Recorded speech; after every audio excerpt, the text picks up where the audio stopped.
Here we go. Scuba Obsessed Weekly Podcast. We talk about all things scuba diving, from cool new gear, the places to dive, and scuba news. Scuba Obsessed episode 549 is recorded live September 8th, 2022. Welcome back to Scuba Obsessed. I'm Darren Gilson, coming to you from the southwest side of the great state of Michigan, where I should have a pithy remark, but I don't. Joining me this week, we have Mac, the dive mentor. How you doing today, Mac? I'm doing very well. Glad to be here. I was going to say something. You know, the topic tonight is, did a major electronics company just make a dive computer? And I was going to say something. You know, it's like GM making a toaster. I mean, it just seems a little bit bizarre.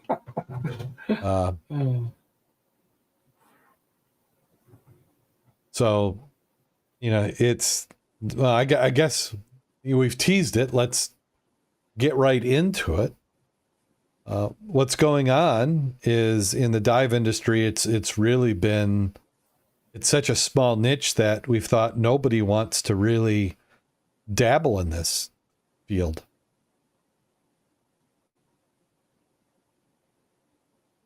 Here. Crap. OBS just died on me. Here we go. I don't have a picture of you. That's correct. You don't have a picture of me, but everybody else does. Well, here we go. Oh, okay. Here we go. I can live without it. And now you've got a picture of me. I know you can't Yes, go long without seeing my face, but so here it is. See, this will all come out in edit. So what happened is Apple usually a couple times a year, I think it was Tuesday. So Tuesday announced their new electronic product. So they had a new phone, which actually is getting bigger, and they didn't jack the price up to something ridiculous. So I expect they're going to do quite well with the phone. They've got new earpods. I don't know if you've seen those, Mac. You know, instead of the earpods that you put in with a cable, they're wireless. So it's a new generation of that. I don't know how excited I'd get about those. The reason I don't buy earpods is because I know I'd lose the damn things 3 minutes after I have them. With a cord attached to them, I'm okay. You know, like my headsets. You know, this I'm not going to lose, but you know, something a little bit bigger than a quarter, it doesn't have a strap on it. Yeah, that's gone. So I'm obviously not their target market for that. But what we're talking about is the new Apple Watch. And normally it wouldn't be something we'd cover on this podcast. But what makes this one different is that it works underwater, and not just a little bit. The previous generation of watch would work. You could get it wet. So if you were a swimmer and you're swimming in a pool, they're like, oh yeah, you can use it for that. And they were actually encouraging it. But you wouldn't use it for a dive, even though it had some rating. It wasn't enough of a rating that you'd want to use it as a dive watch or a dive computer. But that's changed. So this new watch, and here, let me show people what it looks like. So this is the Apple Watch Ultra. Adventure awaits. And if you missed this broadcast I put on, it's become pretty typical for Apple. Not quite up to the class of when Steve Jobs was around, but it's pretty standard. They kind of remove the edges from it, and it becomes a little bit more bland each time. You know, part of it is the products aren't as innovative, and it's just predictable. So, but this is something I was not quite expecting, was how hard they've gone into the adventure. But when you watch the stream, the other part of it, which I don't know if we'll cover it tonight or not, but if there was one message they wanted to get out, is you will die if you don't buy an Apple device. Because they had video after video of people who are wearing these, watches, and it keeps track of your temperature. It can keep track of your motion. So if you're in a car wreck, they believe that they can identify it, and they'll call, kind of like what OnStar does for a vehicle. Your watch can also do.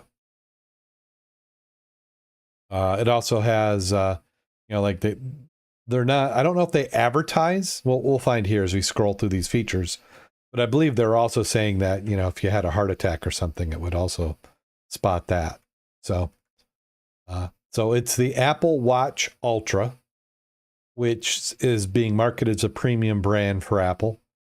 It starts from $799. So, Mac, when was the last time you bought a watch for almost $800? Never. I think Timex $8-9 is what I get. Yeah, $8-9, and those are what, the 50 meters? They work good for 120 feet. I know that. Yeah, I've had them for years. Yep, and use them for a year, get a new one. Yep, and that's what they do. They're pretty much a disposable watch, but Apple's been doing this. I mean, they've been in the $300 to $400 range, depending on color, depending on band. Other makers have kind of gone in this fitness watch space. Android has their platform. Samsung is doing some stuff with it. You got Garmin, which is an outdoor company. I think they've got it. Fitbit, which is what I've used, and what I currently have, even though the battery is getting to where I probably need to buy a new one.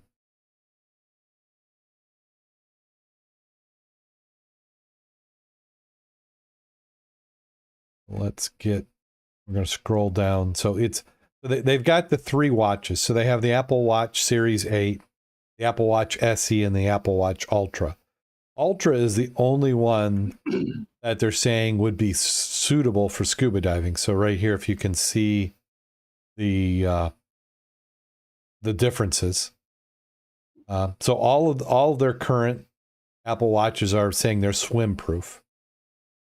The Series 8 says it's also dust resistant, which I'm really not understanding what that is.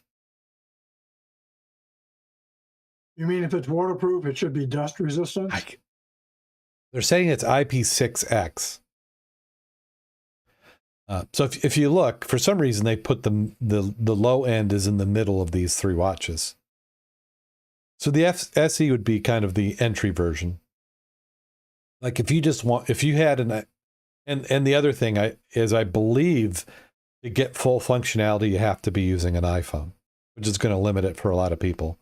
But the entry level they're marking as swim proof, so you can use it in the pool. The Series 8, which is, all these, they're saying all these are new. So they're they had a watch that was like this. So Series 8, which is also new, it has a lot of color options. So that's really what the, kind of the good, better, best. The best is aspirational. Good is, reasonable, but economical, which I don't know how economical a $250 watch is. And then the one with all the features. So if we look, like I think I can click on, nope, is it going to let me do it? We may have to go in the product, but it comes in 8 colors. They got different band styles. The SE has 3. And then the Ultra really only has 1 color style. So really the Ultra is what we're talking about. But in the Ultra, it's a larger watch, which I made a big deal about for a larger battery. It's got an 810H certification. And then it's got a button.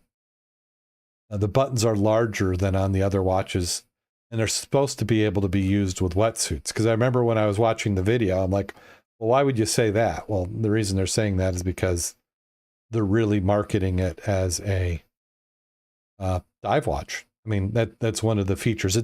It's an outdoor aspirational device if you're into extreme sports, mountain climbing. It has dual mode for GPS. Here, I don't know if you've seen this, Mac, but it's got blood oxygen reading on the app. It has an ECG on the app.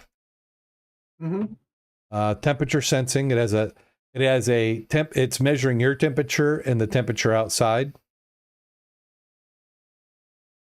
All their watches this year, they're saying, have emergency SOS to where you can actually connect with a satellite if you got a clear view of the sky.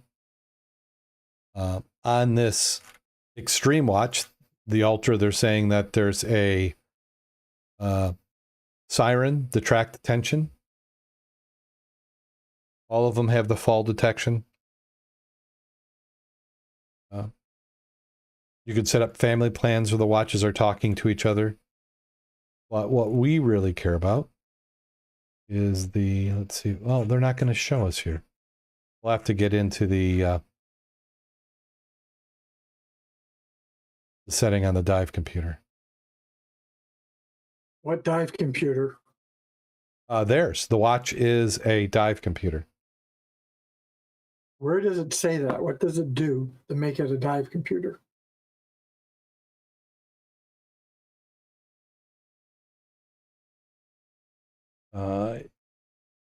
The depth rating, water resistant to 100 meters. Well, they're saying water resistance to 100 meter, but as a dive computer, they were pretty much saying 120 feet. So that was one of the things I was thinking, is 120 feet is just enough for me to get in trouble with it. Do you know what let's see what this military standard is. Okay, can I stop you for a second? Sure. I went through and I looked at that because I was trying to figure out exactly what does all this nitpicking mean. First item that came about when you look at it is they're hawking, and as I lose my page again, I'll find it just a second. They're hawking the titanium case is the Ultra.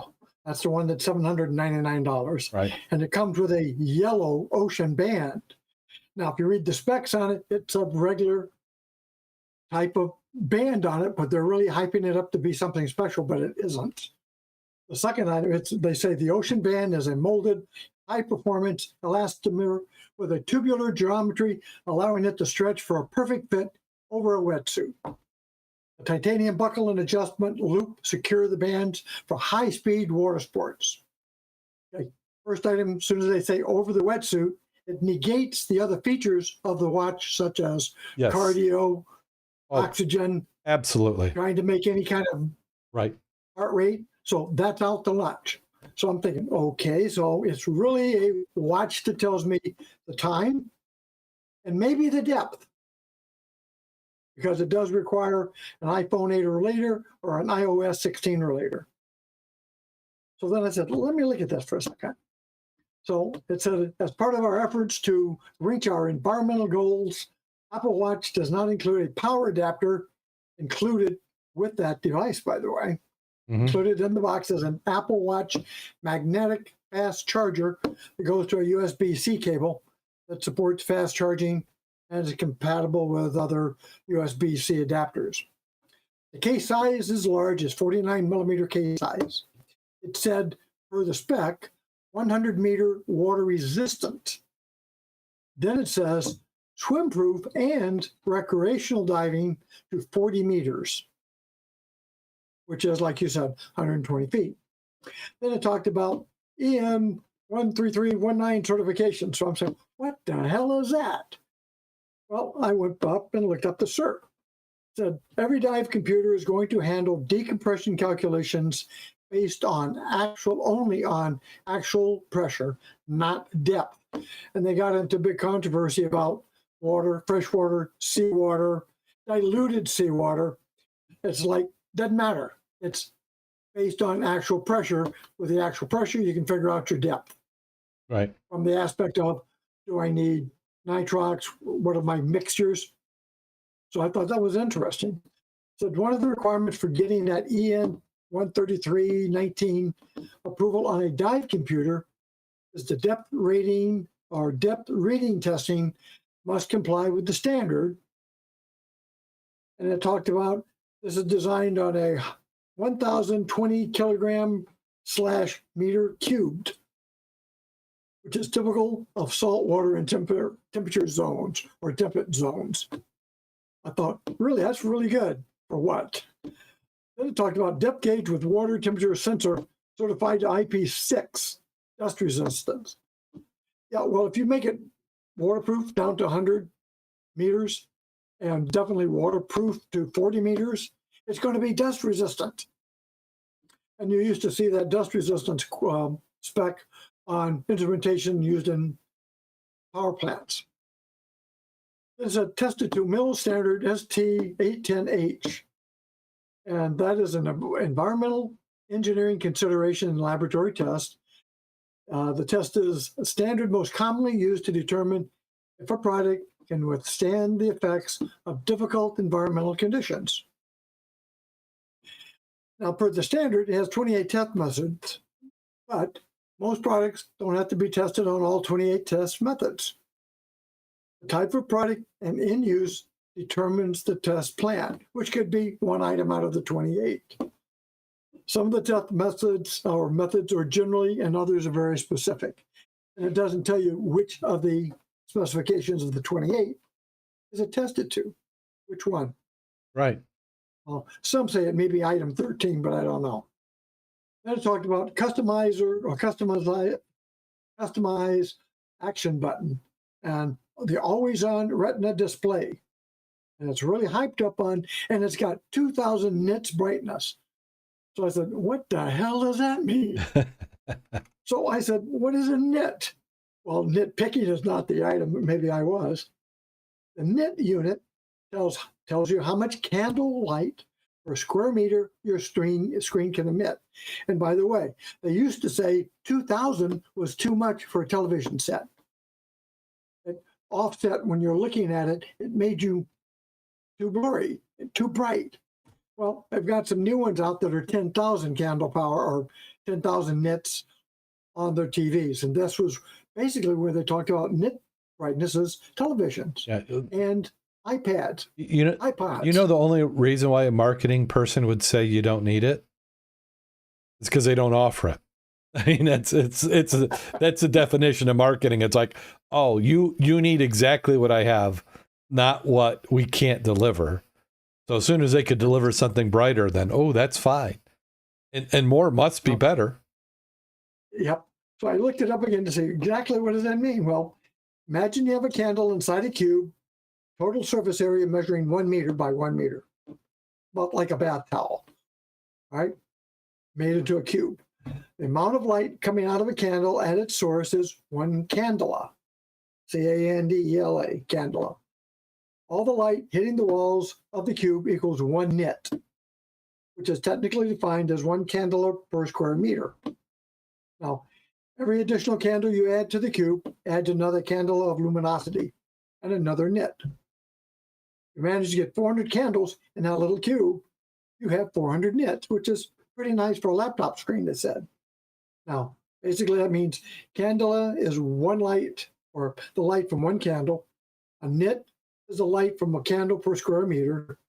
The more nits equal more candles per square meter, brighter display. And what else did it say? It basically said the nit is often used in place of candle to avoid simply sounding like you're measuring brightness on candles, even though you are. And while nits measure both the intensity of the light and amount of light per square meter, lumens are more general. Think of nits as a surface area measurement. Lumens is the amount for total illumination, which is what we see on our torches, our lights. Yeah. We see that a lot. Also, the lumens that was pretty interesting. On like overhead projectors, like for like a conference room or something. It's usually in lumens. But why they pick up the nits is like, I had to look that up. Now, the blood oxygen app is pretty interesting. It says this might, it was a big might, allow you to measure the oxygen level of your blood on demand directly from your wrist, providing, of course, you with insights into your overall wellness. Now, to do that, the band should be snug but comfortable. The back of your watch needs to be touching your wrist, meaning the back of the watch. Skin perfusion can impact the measurement. So can tattoos. Motion and certain postures are another factor that affect your ability to get a successful measurement. Oh, by the way, if your heart rate's up to 150 beats while at rest, you're not going to be able to get a successful blood oxygen measurement to begin with. So key items there is the way you hold your hand and being still. You need that to get a true blood oxygen representation figure. Then I looked up, well, what about the EGC or the ECG? Well, an electrocardiogram is called an ECG or EKG. Test the records and timing, the strength of electrical signals made with a heartbeat. To use this, you got to make sure your wrist and your Apple Watch are clean and dry, meaning you can't use it if you're wet. Water and sweat make a poor recording. You got to make sure the Apple Watch is snug on the wrist. You need to rest your arms on a table or your lap. With the hand opposite your watch, hold your finger on the dial crown, and then wait. The recording takes 30 seconds, so don't be moving. Now, what does that tell you? Well, it'll give you a high and low rate notification. It'll tell you if you got an irregular rhythm, used normally in cardio fitness notifications. And then if you look at the detail, it says, but it doesn't tell you if you're having a heart attack. We don't claim that at all. If you have pains and palpitations, go to the doctor. Call emergency. So I thought that was pretty good. Then it talked about cycle training with retrospective ovulation estimates. I have no idea what that means. Ovulation estimates? That sounds like a feature for a female, perhaps? That's exactly what it is. It's for people who are monitoring that. Specifically, I think a market might be for a couple trying to manage fertility. Might be interested in that. Yeah, but it doesn't tell me how it works nor how to use it. And then you already covered it does have the emergency SOS. Mm-hmm. It has international emergency calling. If you fall down, it has a fall detector. Yeah. It has a crash detector, a high G accelerometer, which, like you were saying, if you had a car crash, the same as you fell, Mm-hmm. high Gs, Yep. It's going to notify, hey, who's it going to notify if you don't hook it up No, to some other source? So the trick with this watch and with all Apple products is it's designed to be part of the Apple ecosystem.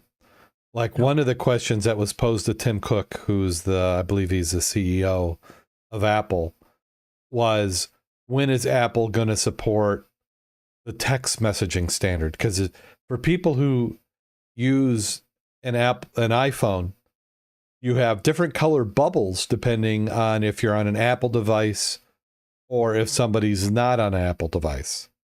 And you can actually be kicked out of a chat group because you're not on an Apple device because some features are not supported on the Android. So because on a phone, you can text message. That's the basic thing.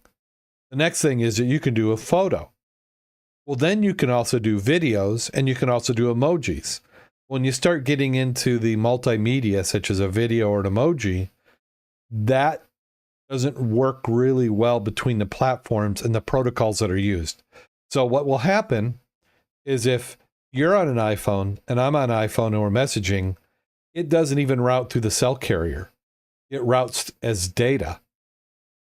And where this has burned me, because I'm a mobile app developer, so I have dozens of devices, including iPhones, that I develop on.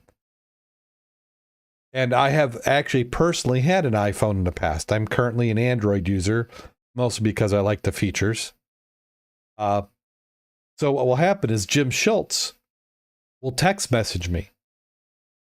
Apple knows that I've got some iPhones associated with my account, but it's not my primary device. So when Jim text messages me, it doesn't go to my Android phone. It goes to one of my test phones sitting on my office. So on Saturday, if he texts me, I don't get the message. My iPhone gets the message, even though that's not my phone. That's not associated with my number. It doesn't even have cell service. So this is part of the problem. Well, what this does, though, according to what they said, it has cellular connectivity and it supports the family setup, which is logical. They'd be able to see. I mean, if you fell, you're going to know you fell. The purpose is to tell somebody else you fell. Yes. So that's where they talk about the supports the family setup. But the key item they said in the brochure was it will also connect to family members who do not have an iPhone. Now, how that is, I don't know. Well, that's a notification. That's got to be the family setup. Right. So, well, what you're doing is you're setting it up, but also what they do is you have to set up like an emergency list for that to happen. Because what they're going to do is they said, and this is not specific to the watch, but I believe it was with the phone. If you get in the accident, it's going to try and do the contacts, but it may also call some, I don't say if it was 911 or emergency responders, but they also said that some of the responders may not be on their network. So they actually have a call center that will on your behalf make the call. So say you're in a wreck, it's just terrible, you roll the car, you're unconscious. They're going to try and get a hold of you. You're not going to respond.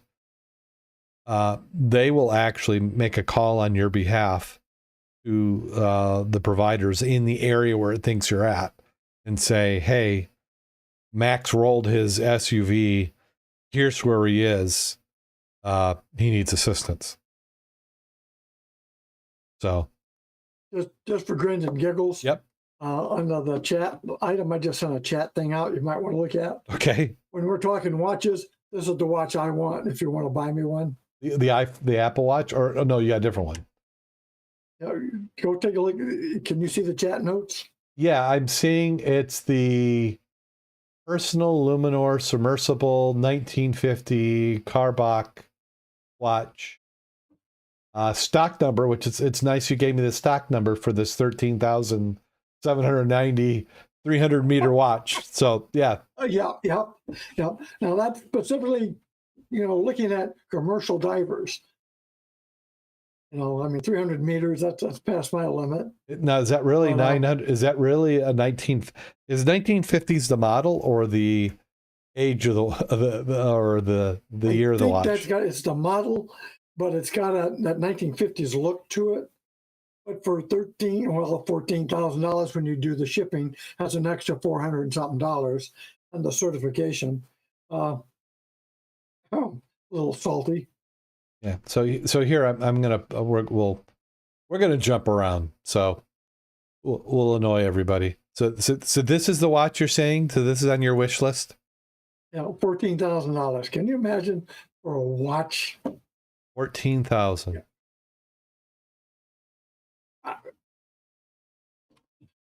I'm looking at it. That sure looks better. It does. The apples make. You're making the Apple look like a bargain now. Oh yeah. Yeah. So Switch Watch Expo has this.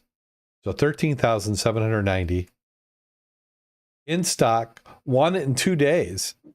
For that amount of money, they should have a guy drive over with it. Let's see what else is on there.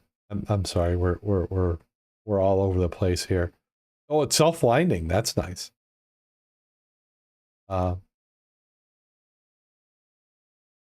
There's not a lot of detail on this watch, really. No, it came off the site. Now, if you really want to get some really expensive ones, you have to know nice diving Rolexes. Yeah. But this doesn't... We're not going to talk about costs. What makes this one a dive watch? Is it just the rating, 300 meters? Must be. Because it's not like it's a dive computer. I mean, that's just a... No. That's just a watch that works. I mean, I can tell you myself that at 300 meters, I'm really dependent upon my guy back in the bell and the communications to keep track of what the hell I'm doing. Right. I'm not going to be looking at my watch. You mean? Wow. Yeah. But I thought I'd share that. So In comparison, that Apple Watch is a steal. I'm guessing the people who buy this watch don't even have any concept of how expensive it is. It's just like, Probably. this is just, hey, I want a durable watch, and their watch guy goes, oh, I've got the watch for you, and it's less than $14,000. So well, give it to me. That's what they're thinking. Okay, so back on the Apple Watch. I agree with you with a lot of what you said. They're giving the features, but they're not giving them all together. So I think the reason why they say this fits over a wetsuit, like here's a guy. He's not wearing gloves. So if I'm not wearing gloves, why wouldn't I just pull up my wetsuit sleeve so I could get some additional measurements on it? Am I really concerned? Well, remember, though, yeah. Remember, you got to keep it certain angle. You got to be still for 30 seconds. Right, but you can here, let me get it in the camera. I mean, this is a Fitbit. I mean, there's nothing special. And I've worn this one underwater in my dry suit, and it reads perfectly fine. It doesn't have the O2 sensor, it doesn't have an EKG, but for your pulse and stuff, it reads it perfectly fine. So why in the world are they showing this over a wetsuit, other than it probably looks better? And my guess is they don't want you to assume that that all the features of the watch will work underwater. Because I'm betting that the O2 sensor and the EKG do not work underwater. There's no way. Right. So that's not working underwater. So that's why you make a big deal. This band, I can appreciate they spent some time engineering, or they licensed it from somebody. Nothing special. I mean, there's a dozen bands you could have done. This crown, I don't know what you call that. I'm not a big watch guy. Yeah, that's nice and big. They're saying it can work with dive gloves. Neoprene, I'm not so sure. The button's nice and big, but as we've all learned on some of your non-professional underwater camera housings, that would be, I'd like to see somebody who's dove down to the maximum depth. Did that button still work? Yeah, I was curious about that also, because like the camera buttons will go in. Uh-huh. I wonder how that works. Yeah, because I've had that on my, I bought that. I bought a nice and cheap camera once. And the article's probably on the website somewhere. But when you got down to depth, the button did absolutely nothing. It was like, it was either depressed or seized up in the camera housing, so you weren't getting anything. So required by scuba and free divers for descents down to 40 meters.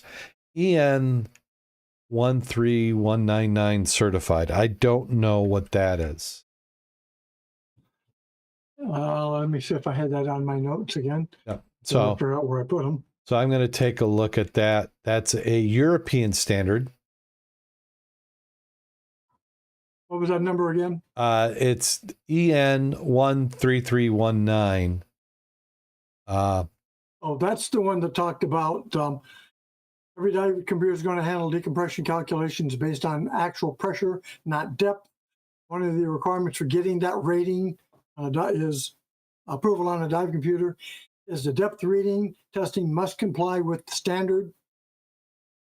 And it is based on 1,020 kilograms / meter cubed, which is typical of saltwater in temperate zones. Right.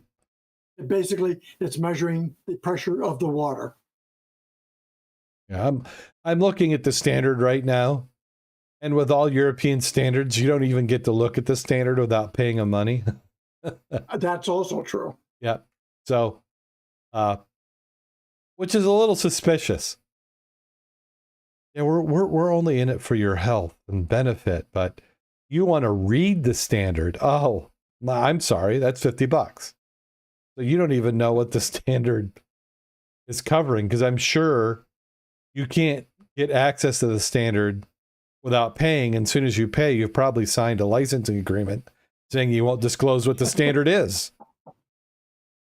So, Garmin, I'm looking, they say they've got their tests are engineered to standard EN 13319.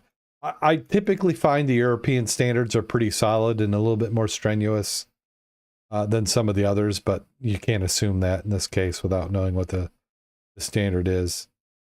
Let me see what the depth rating is. So for diving, it's stated in meters. So what they're doing is the fact that they're saying 40 meters means that they're following the EN 13319 standard to say it goes to 40 meters. So if I had to hazard a guess, I'm going to say it's probably good to 40 meters.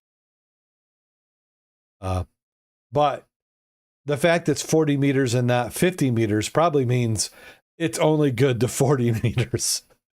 Whatever that, because they would have sold you whatever it was. Oh. Or do you think they could have picked the depth saying we want it to be in recreational, not technical? Because they talked about 100 meters is it's water resistant to that 100 meters. So is it possible that, or maybe that's what that button is? I mean, can you say dive computer works if the button doesn't work at depth? I wouldn't think you could. Yeah. So maybe that's what the difference is in their testing. Because I know a lot of times Apple has gone for a goal, not met it, and then they just default back to the previous, to a lesser standard. And that's when they were doing the pool stuff. I think they were trying to do this. And if you look here in this diagram I've got up here on the screen, they're saying the depth gauge provides real-time measurement of underwater depth. So I'm assuming that this graphic is showing that they've got a port for that reading to make it through. So, charging on the device, they're saying normal use is 36 hours. Normal use, your mileage may vary. They've added, or they're adding, it says coming soon, but they've got some logic going on with a low power setting. So when you get to a certain point, you can set some thresholds and it's going to go, oh, wait a minute. You haven't charged, so let's get you some more times. But when it does that, it's cutting off some of the features to hit that. So this ocean band, so here we're on the screen, we're showing the different bands. The alpine loop, the trail loop, and the ocean band. I mean, what I like about the ocean band is it just seems like there's not a lot to it. It's just plastic with a couple of latches. This image doesn't show the second latch, but there's 2 latches. So I think that's fine. Pretty reasonable. I mean, if you're about, showing off a little bit, it's a nice looking device. They talk about the GPS.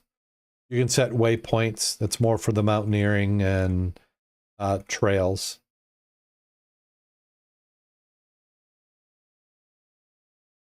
They're using multiple GPS constellations. And I can't tell if it's different constellations or just different specs of the same one. The US has theirs with multiple standards. And there's also one that's put up by Russia. That, of course, Russia claims is better. But that's an additional. So we're starting to see some chipsets in the electronics that will read both. What can happen, like the US's standard, is that in military situations, they can obfuscate it. So if you're somebody not the US military, then your accuracy could go poorly. But if they're military, then you get accuracy. It's less than a meter published, but I think it might even be closer than that. So here's again this image of the diver. He's wearing it on the outside of the wetsuit, probably because it looks cool. Me, if I could do it, I would wear it on the arm. It's got a fully featured dive computer. Hirish Outdoors is the one who's developed the software, so they partnered with them. I'm sure they're also responsible for the dive tables. The Oceanic Plus app for the Apple Watch features a bona fide dive computer on your wrist, made for recreational scuba diving and free diving down to 40 meters with all the core features divers need. So, core features, refreshingly easy to use. What I am guessing is I have not seen, maybe there'll be some accessories coming out, but as we know, like, pick a dive computer. What's the one that everybody likes? I feel bad for not, because I don't use one. We're the wrong audience for this. I can't even tell you what mine is. But the crap, the Tech Diver one that everybody likes. But anyway, most of them have, you set a sending unit on your dive tank, and then it reports what your measurements are. I wonder if it could read that. Probably not. I'd have to do some research, but I'm guessing at this point, since I didn't talk about it, doesn't support that. It says a dive planner with local knowledge. The Oceanic Plus app on the iPhone goes beyond calculating just depth and time by integrating local conditions like tides, water temperatures, even community-fed info like visibility and currents. Simply use your watch to quickly and easily plan your dive. They're showing a phone, but they're talking about the watch. I mean, tide information can be important where you're diving. I know when we did Cooper River, your slack tides. I'd want to know one that said, go down there to get the teeth. That's what you need to tell me. Because if you didn't hit it right, you had your visibility was either crap or your current was terrible. Now, my concern though is, where are the alligators and when do they feed? Yes. After that, I was good. Hey, they have the life and death thing that they're pitching with us. Maybe that's what they need. We need to know when you're gonna. Would it be kind of like Peter Pan, where it would just tick louder and louder as it got closer? I don't know. I was like an article. It's called Super Watches, and they were talking about the Garmin Descent G1. I don't know if you're familiar with it, but the key they're saying there is, do we actually need a dive watch? Dive computers? The short answer is a computer and a dive watch, because the computers are just as inexpensive, relatively speaking, as a good dive watch. Yeah. So here's showing some of the faces on the dive watch, what they call those complications. So it shows what the screen is. So a lot of what it does show deco. No deco. I'm not sure why it's saying Scuba Air, because they didn't talk about any air integration. They're showing it at 50, like this first watch face is showing 52 feet depth, 56 no deep deco. It also does have a compass in it for direction, which, I mean, that could be handy. If it's accurate and works. It does. The second image here is showing your ascent rate. So if you go above a certain ascent rate, it's going to say slow down, which that could be handy, especially for rookie divers. This third face is showing a little bit more detail. I think it's prompting you to get up to your safety stop. So that's probably what it's doing. Oh, and it says deco, so I don't know. Maybe that's saying you're in a deco obligation. They didn't talk about that, obviously, in the presentation.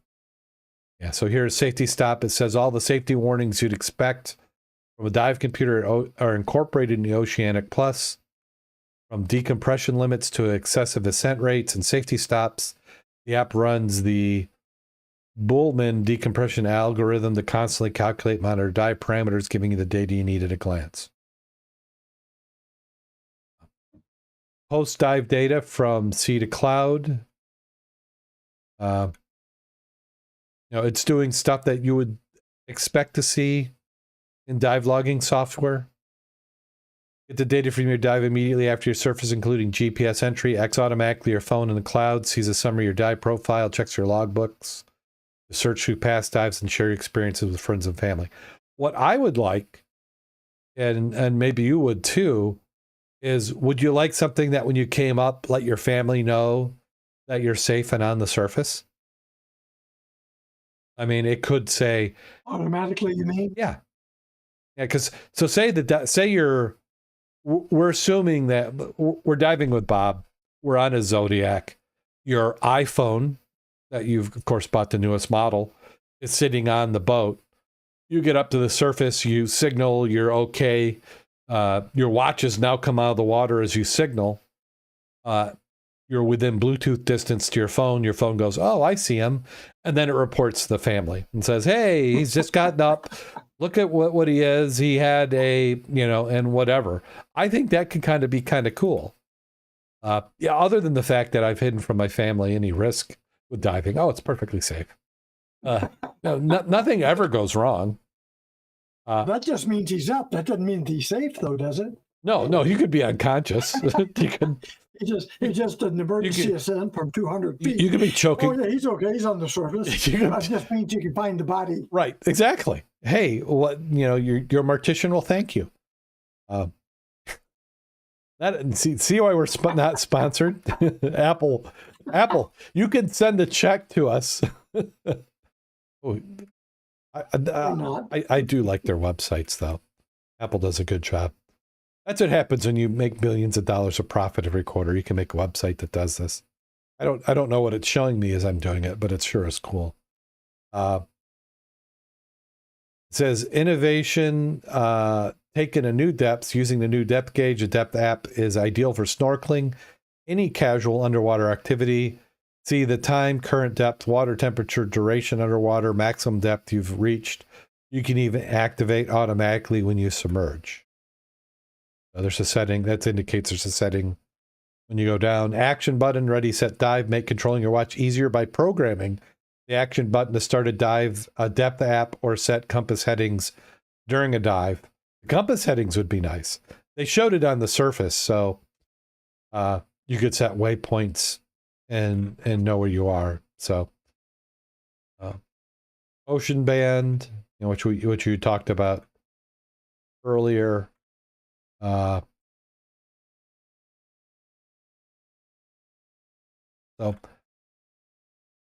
That's really it on the diving side. I'd love to play around with the software, and actually the watch would be fun to play around with.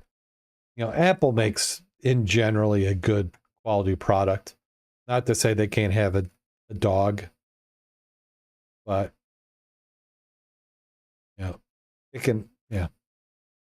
So, do dive computer companies have anything to worry about? No.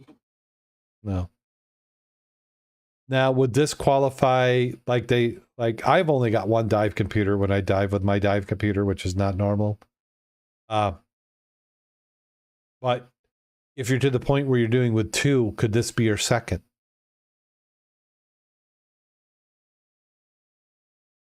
You mean the watch? Yeah. It's like say you're one of the people who says I need two dive computers because I'm it's that important. Could this be your second? So you, instead of buying two whatevers. Yeah. Well, if you bought a Geo or the Oceanic, they run about a little over $400. I could get two of those, right? And I'd be much more content doing that. But you can but when you're on the surface, look what it does.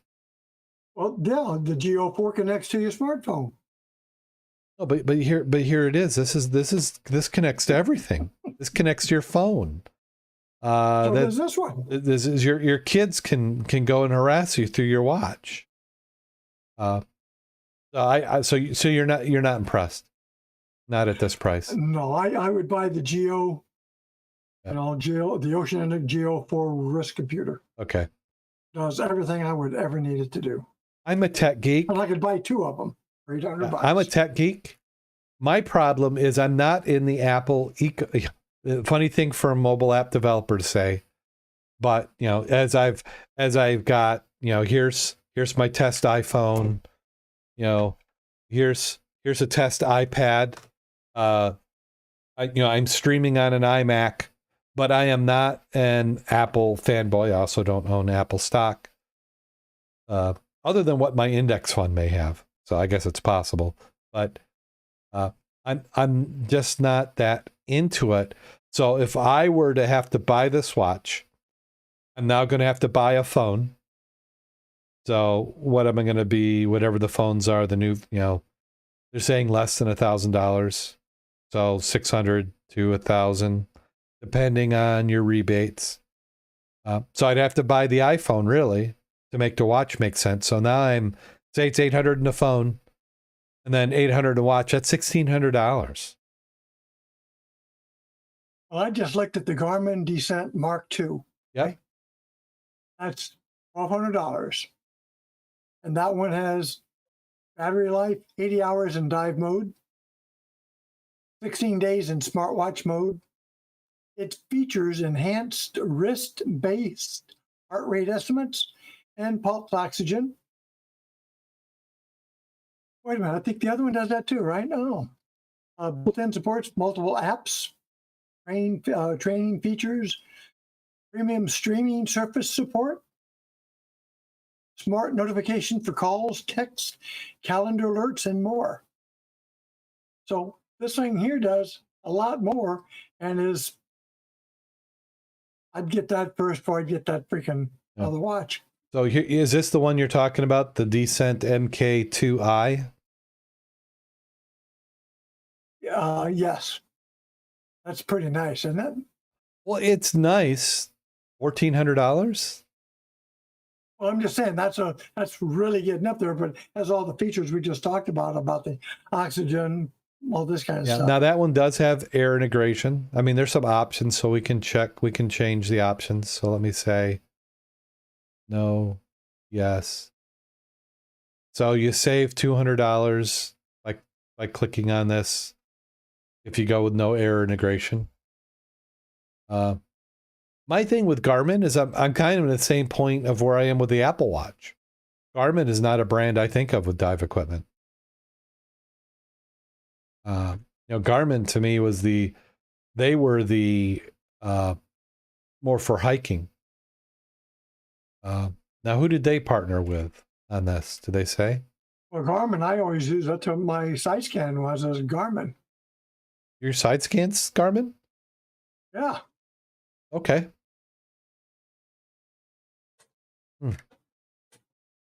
Yeah. I like the faces on that, but that's because it's got the air integration. The air integration is so useful when you start, if you're going over $800, you really need to be looking at some sort of air integration. Yeah. The thing is, do these become a crutch? I mean, that's a whole nother discussion. Because why I like the air integration is because you can just look at your watch and go, oh, yeah, that's where my air is. But I'm a lot of times, like what I like to do is my computer, I don't wear my dive computer as a watch, even though it had a band. I've got it in my gauge console because I've got everything in that console. I've got my, my depth gauge, my pressure, air, everything's right there. So with the wrist, am I risking missing something? But whoops. Some other articles, which we had some articles in the show notes. This one is a TechCrunch. It says, as a scuba diver, I would gladly trust my life to Apple Watch. Here's why. So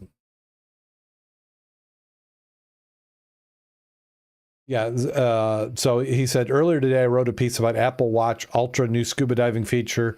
A lot of folks came out of the woodwork telling me they wouldn't trust a dive toy to keep them safe underwater. I respect their opinion, but I figured I'd share why I feel fully comfortable trusting Apple in my scuba diving adventures, because obviously you need to read a 2,000-word opinion piece where I nerd out on scuba diving. Let's go.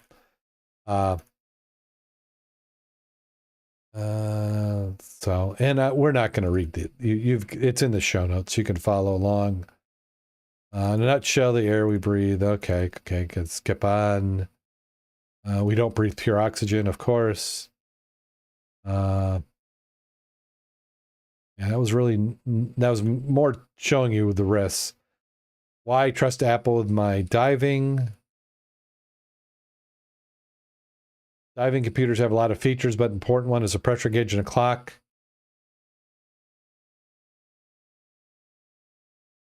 He's just talking about stuff. He's not saying why I trust him.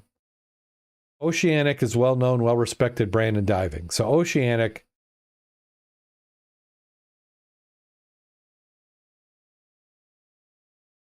so it had partnered with Oceanic.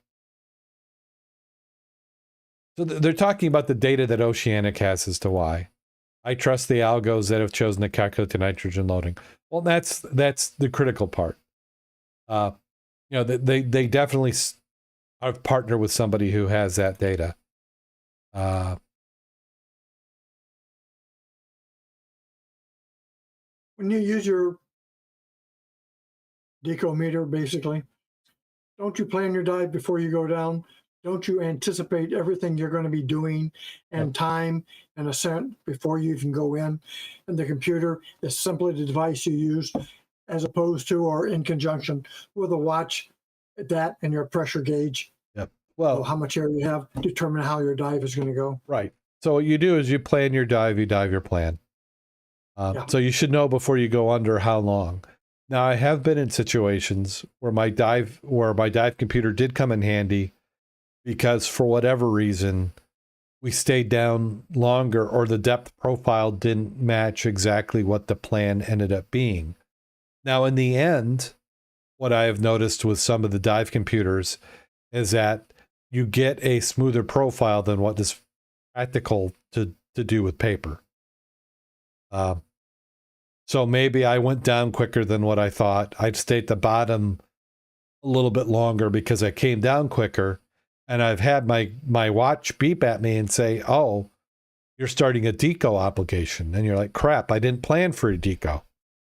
So you look down at your dive watch and you say, okay, well, that means I need to be going up. So you start going up. And then as you go up, it's adjusting based on the tables. And it goes, oh, wait, our bad. You're no longer in a deco obligation.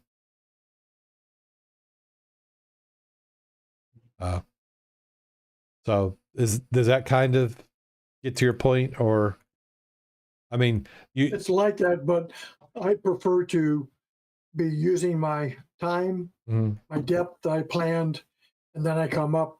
I wind up using the decometer to ensure that I'm well below my decompression aspect, and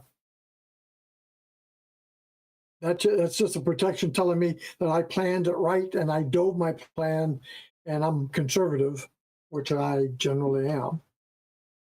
It's my backup. Because if that computer crashed, I got my clock, I got my pressure, I'm going to be fine. Right. Well, the nice thing is, like he's talking about here, is so what if something fails? And he says, I come up.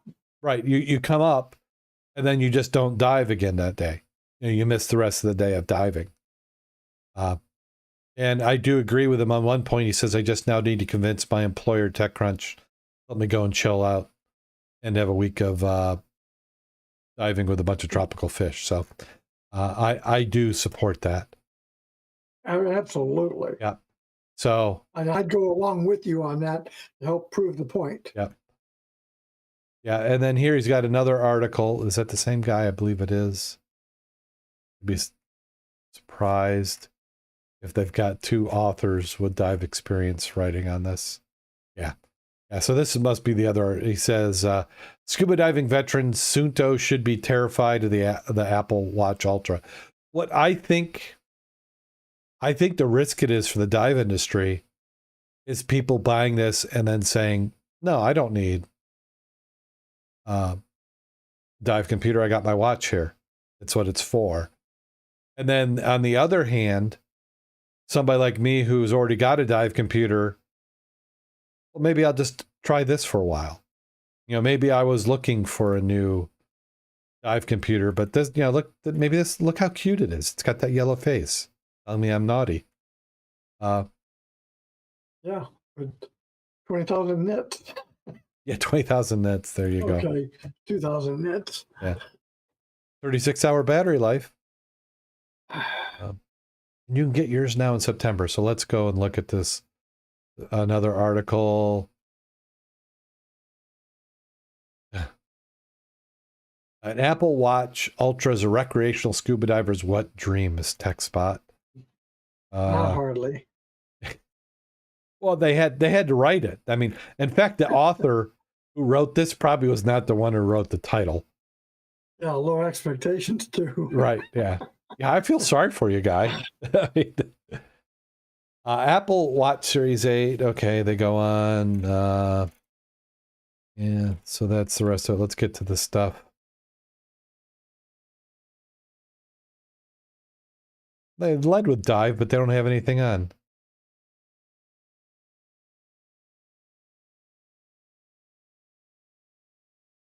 Okay, so it says one caveat is that it's rated at the WP100, which is double the IPX7 rating of the Apple Watch 8, so it's certified up to 100 meters of water pressure.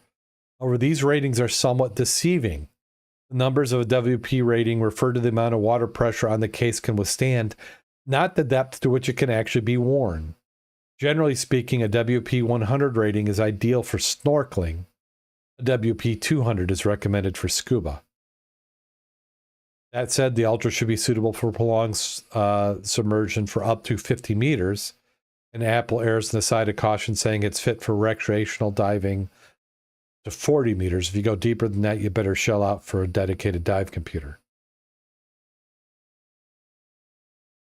So that's something to bear in mind, is that they're being very, marketing is going to want to push in to say as much as they can, but the legal is going to say no, you can't. So yeah, they're keeping you in sport depth. Yeah, 120. Definitely in sport depth. I'd like to hear some. So if you leave a comment in the chat if you've got one of these, and you happen to stumble across this, and let us know what you got. And then this one is Gear Patrol. We're not getting a lot of content in these articles.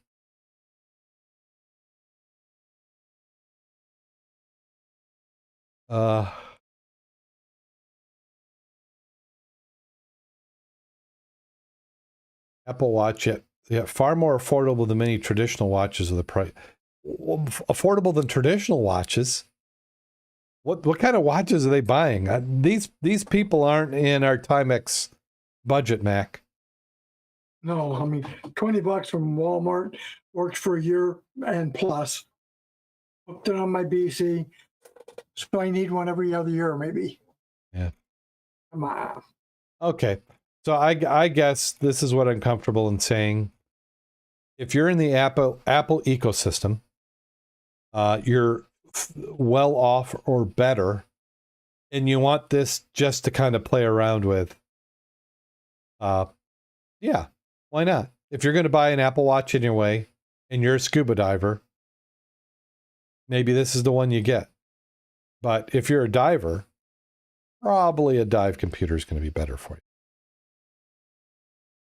Darn it.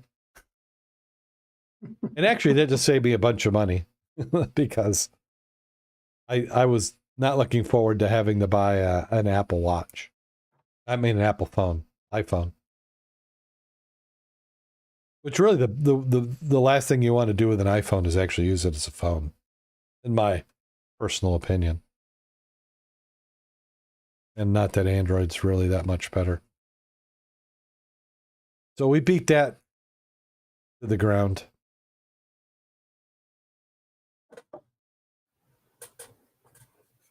Now, if they want to send us one, we'll take it. And we take a look at it. Not sponsored, by the way.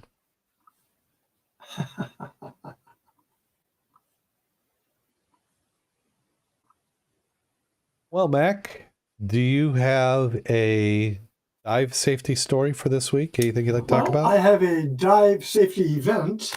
Events. Rapid descent due to broken, delayed surface marker buoy. And if you've played with those even in the pool, you have an idea of what this guy is talking about. The story is during a relatively shallow dive to 13 meters or 43 feet. This individual experienced an incident with a DSMB, delayed surface marker buoy. The dive was carried out on a relatively calm, sunny day in a channel with visibility about 8 feet. After about 15 minutes of underwater filming, proceeded to ascend, which is normally a straightforward process, and they deployed the DSMB and gently to the surface. That's what they would do. But diving can spring unexpected challenges. The DSMB I was using is the self-inflating type, using a small previously charged cylinder. Owing to the local conditions, it was necessary to hold the reel, inflate, release the buoy while being slightly negative buoyant on the seabed. In this instance, the ratchet release lever broke at its weakest point where it pivots, leaving the reel jammed at precisely the moment when the buoy should have been released. The simple solution would have been to let go of the reel and recover it later. However, when the lever broke, its spinning caught my glove like a fishhook and resulted with me attached to the inflated DSMB rapidly going up. Fortunately, it was relatively shallow depth, and a fully delayed or inflated surface marker buoy can lift very quickly. It can be topside in a few seconds, and I had to make a rapid decision.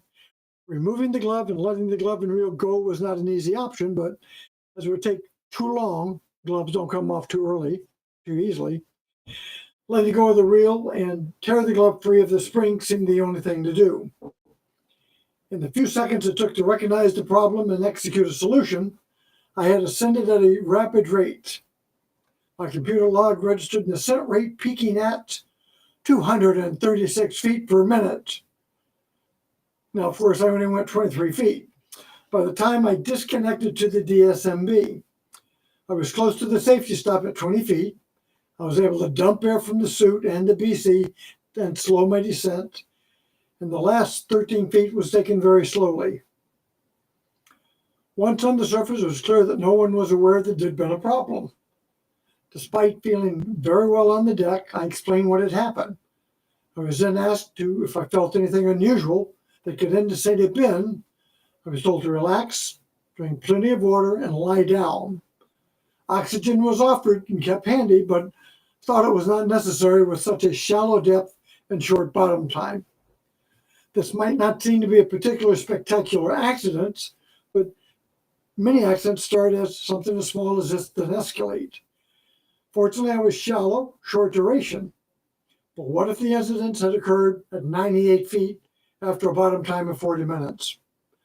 What if the spring could not be so relatively pulled free of my glove? What would have happened then? That's one of these items that now you look at it and you say, yeah, that turned out okay, but what if I had been 3 times as deep? Right. Right. And that's something that I've been nervous at. I mean, I've had a couple instances where I accelerated a little bit too quickly to the surface. And we practiced that in the pool as well. How do you deploy a surface marker buoy? Well, I have not. Fortunate or planning or whatever, but I usually finish the dive, come back to the anchor, and I go up the anchor line. Mm-hmm. But because back in the days when I was a fledgling diver, I was always afraid of having to make that free ascent in black water. I always used to carry a reel. The purpose of the reel was to attach to the wreck, and then I could belay it out as I surfaced. That way I felt under control. I could watch my depth gauge and come up at a nice rate, knowing I had a firm connection to the bottom and wouldn't run away. Right. That's how I compensated for that. Yeah. For me, what happened was I was at depth. Visibility was fairly low. I got disoriented and I didn't realize I was ascending. And, if you realized you were ascending, you could have dropped some air Yeah. And by the time I realized I was surfacing, because it was a dark water dive, is it wasn't dark anymore. And I'm like, my mind's thinking, where's that light coming from? And it was coming from the surface. So at that, I see the light. yeah. So at that point, I came from 100 feet to 30 feet and way too quick. I popped to the surface, and then the first thing I did was like, holy crap. And I saw the boat moored in the line. I headed over the line, and then I went down and just, did a very slow ascent back up. I went back down to depth, which this is what I did. This is not advice for anybody, but that's what I did, thinking that it was kind of like a deco. Years ago, when we were out on the iron sites, we had several boats out, and I'm back on the surface, and I see a Poseidon missile come out of the bottom of the lake. Only it wasn't a missile; it was one of our divers. Oh, To have come out that far, he made one hell of an ascent. He went immediately back down, because we're up there now saying, was that on purpose that he went back down, or is that uncontrolled? right. It's like, I'm in no position to do a damn thing. I'm on the surface, got my tanks and stuff off. Plus, how am I going to go further off the boat and find somebody? Right. You're not. So I'm sitting there saying, okay, now what the hell? 20 minutes later, other people come up. Finally, the Polaris missile guy came back. Polaris missile guy. He came over and said, how are you doing? He said, I'm fine. I just went back down as soon as I realized they came up too fast. We had him lay down, feet up. We put him on oxygen and made him, didn't want to do it. He Right. felt fine. No, we put him in the Trindleberg position, made him suck oxygen for minimum half hour, took the boat off anchor, went back towards shore just in case he had a problem. Right. But he was adamant he didn't want to do it. But peer pressure made him do it. Right. Be as conservative as you can. And I think in that particular case, I did end up calling Dan. I mean, I think I had more psychological symptoms, like, wait, my foot hurts, or wait, I got an itch. You convince yourself of everything. And Dan assured me that no, I did not have a problem. Never hurts to call them.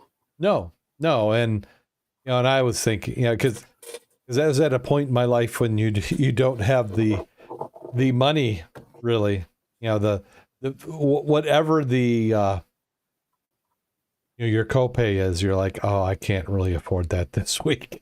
You never can. So I tell you what, I've had Dan for many, many years, and Bob is, oh yeah, Maggie had that serious incident. Yeah. And that in itself would tell you don't have to be in the Bahamas. That's going to save you buku bucks if you ever need it.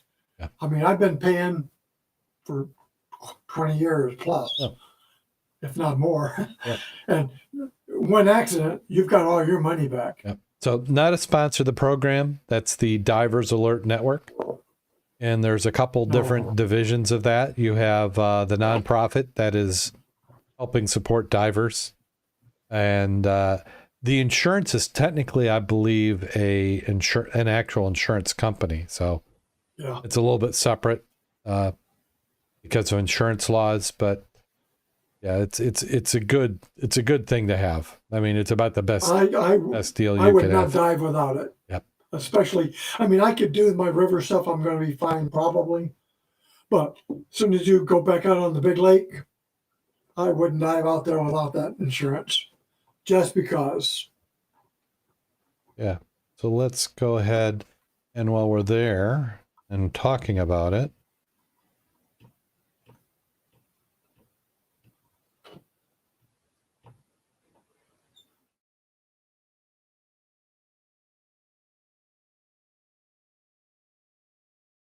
so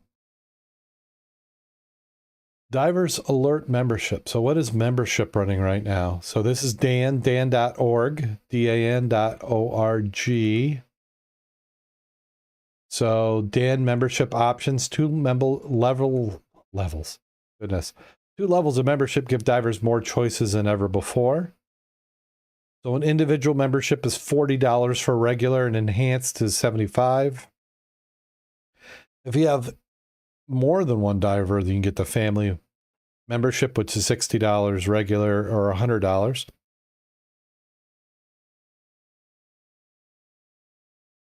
And, emergency medical transportation, which means they will fly you, or I don't know, do they fly you or just get you out? Depends. They've done both. Yep. So if you're at a spot which can't properly treat you for a dive-related injury, they're going to get you out of there. Wow. As a printer, I'm really disappointed that you only get print with the enhanced membership. That's a magazine. Support your local printers.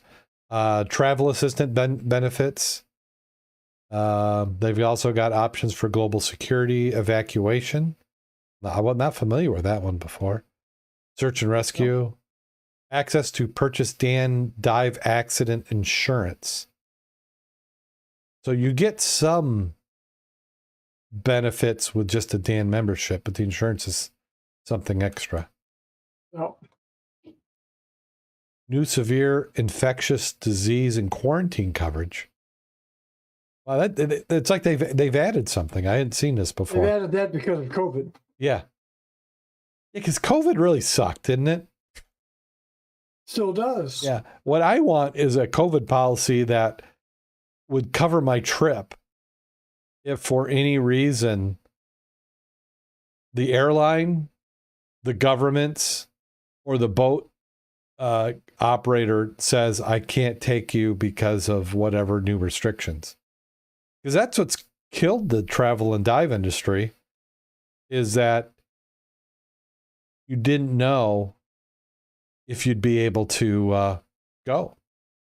Why book a trip, pay all that money, and then you have to count on, that you've read the agreement right to know that you can delay it or something. I mean, it's something we didn't have to worry about today. Flip side is worse, is you get there and then you get it, and now you're quarantined for another 5 to 10 days, depending on where you're at in a foreign country. With the hotel cost and all of this, it's like, yep. Whoops. Yep. It says Dan membership alone does not provide coverage for cost of dive accidents. Dive accident insurance must be purchased separately for each member. So there you go. And there's the emergency hotline.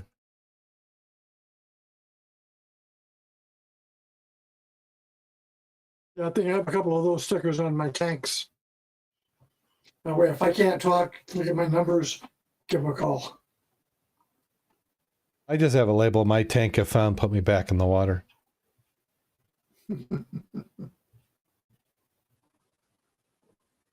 Well, let's see. Do you have anything else you want to plug before we get on out of here? I think we've delayed this single topic episode long enough. Nope. Key items again. Dive safety. Plan your dive. Dive the plan. Dive within your limits. Look at your gauges regular. Don't run out of air. Don't be that guy. Verify the safety of your equipment. If the leak's on the surface, it's going to leak down below. You might want to replace that fill hose to your BC, or you might want to check that safety valve that's leaking on your BC before you get. Why are you talking at the? Why are you talking at me like that? I don't know if I'm talking to you. And make sure you're ready to dive, and think safe. Yep. Stay safe. Yep. And before we get out of here, incredibly local news. And I meant to talk about it last week, but one of our local dive shops has changed hands. H2O. Yep. Out of I don't know what South Bend. Ranger area.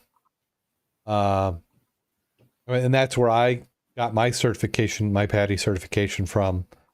They have the family who's second generation.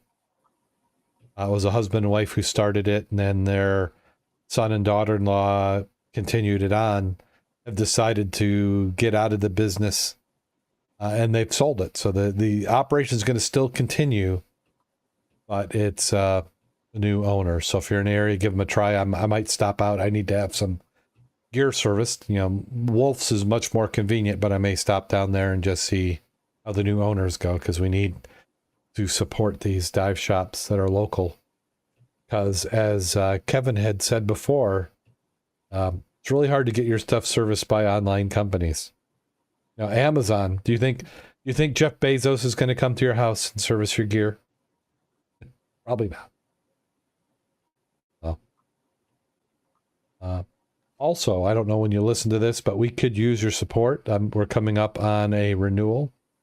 I know we have not been as prompt on some of the editing as we should be, but we're addressing that, and we're changing the format, hence tonight, kind of the single topic episode.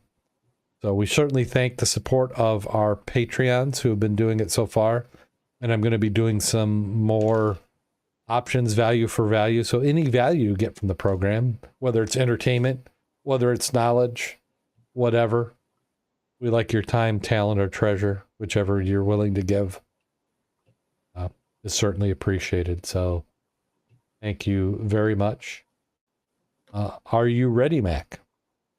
Yes, I was going to say, give us some feedback. Yep. I've had a couple of people talk to me. If I'm wearing my scuba shirt, Yep.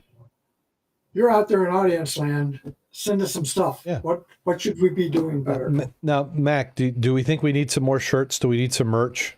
I feel like 13 years and we really done very little with merchandise. So maybe that's something we need to do. So let us know.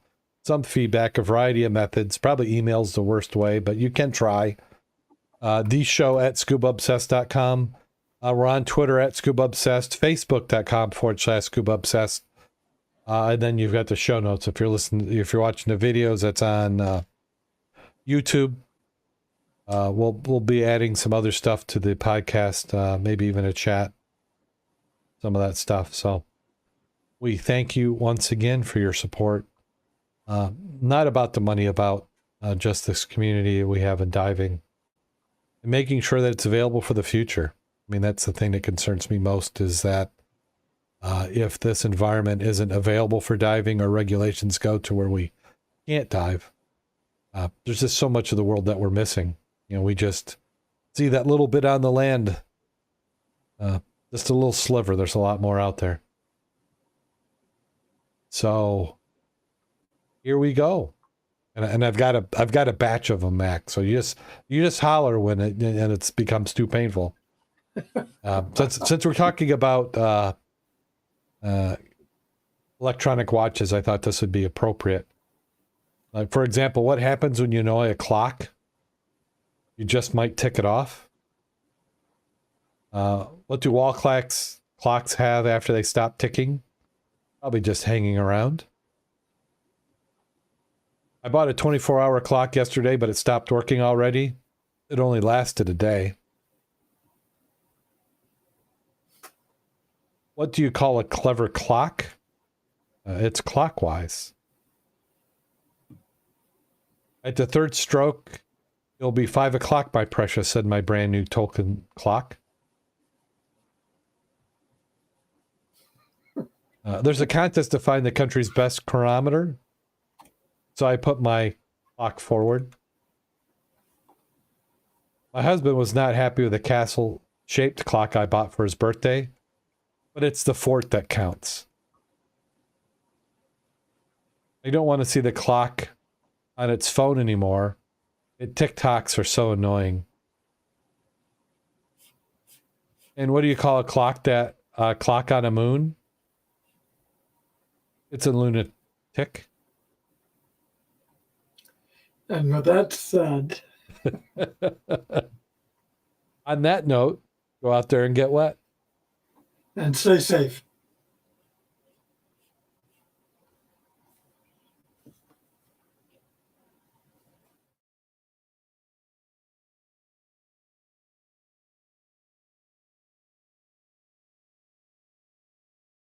I'm still here.